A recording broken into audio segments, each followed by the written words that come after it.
contemporary technology. Part 2. E-government.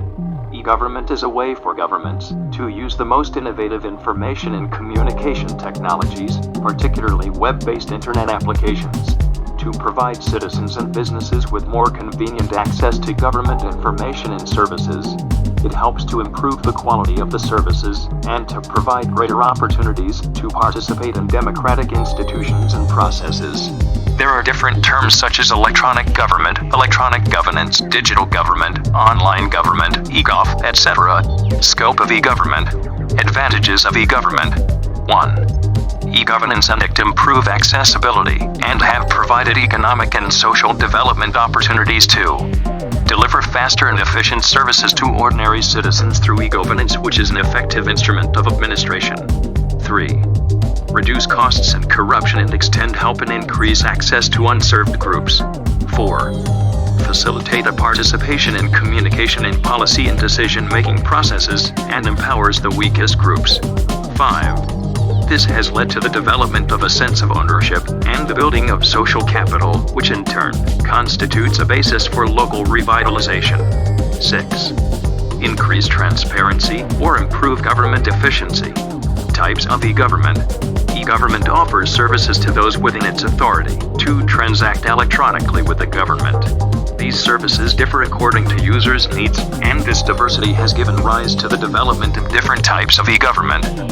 E-government functions can be 1. Government as citizen, G2C. The majority of government services come under this application, towards providing citizens and others with comprehensive electronic resources. It responds to individuals' routine concerns and government transactions. 2. Government to business, G2B. G2B can bring significant efficiencies to both governments and businesses. It including distribution of policies, memos, rules, and regulations. Business services offered include obtaining current business information, new regulations, downloading application forms, lodging taxes, renewing licenses, registering businesses, obtaining permits, and many others. It also plays a significant role in business development, specifically the development of small and medium enterprises. 3. Government to government, G2G. G2B refers to the online communications between government organizations, departments, and agencies based on a supergovernment database. The efficiency and efficacy of processes are enhanced by the use of online communication and cooperation, which allows for the sharing of databases and resources, and the fusion of skills and capabilities. It renders information regarding compensation and benefit policies, training and learning opportunities, and civil rights laws in a readily accessible manner. The vital aim of G2G development is to enhance and improve intergovernment organizational processes by streamlining cooperation and coordination. 4. Government to employee, G2E. Government to employee is the least focused sector of e-government in much e-government research. Some researchers consider it as an internal part of G2G sector, and others deal with it as a separate sector of e-government. G2E refers to the relationship between government and its employees only.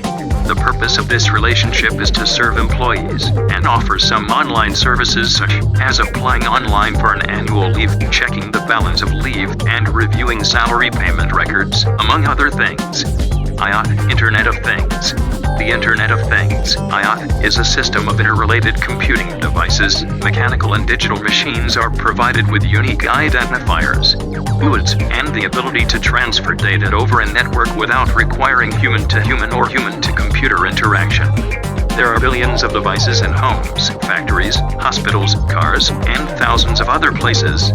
With the creation of devices, you increasingly need solutions to connect them and collect, store, and analyze device data. IoT provides broad and deep functionality, spanning the edge to the cloud. Since IoT integrates with services, you can make devices smarter by internet connectivity. For example, a jet engine is filled with thousands of sensors collecting and transmitting data back to make sure it is operating efficiently. Advantages of IoT. IoT encourages the communication between devices, also famously known as machine-to-machine, M2M, communication. Automation of daily tasks leads to better monitoring of devices. Efficient and saves time. Saves money. Better quality of life. Applications IoT. Smart cities. The IoT can be used to monitor the vibrations of buildings, bridges, and monuments in case the building material is threatened or overloaded. Noise pollution can be controlled around hospitals and schools. It can be used to manage traffic, especially during traffic jams, peak hours, accidents, and rains. It can be used to manage street lights, automatically switch them off in the presence of sunlight and switch them on at the onset of darkness.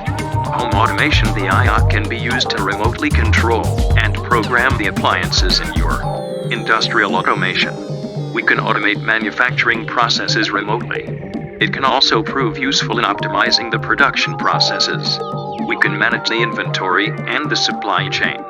We can also diagnose if the machines require repair and maintenance. We can monitor the emission of toxic gases to avoid damage to workers' health and the environment. Home. It can be useful in detecting and avoiding thefts. Health monitoring. We can use IoT to identify health problems. The patterns of heart rate, pulse, digestive system, and blood pressure can be monitored and diagnosed for anomalies. The information can be sent to the doctor for analysis. The hospital can also be contacted in times of emergencies. The system will be very useful to senior citizens and disabled people who live independently. Smart environment. A very important application of IoT is detecting pollution and natural calamities. We can monitor the emissions from factories and vehicles to minimize air pollution. We can track the release of harmful chemicals and waste in rivers and the sea, thereby arresting water pollution. We can also keep tabs on the quality of water being supplied for drinking. We can send warnings of earthquakes and tsunamis by detecting tremors. We can keep the water level of rivers and dams under surveillance to be alert in case of floods.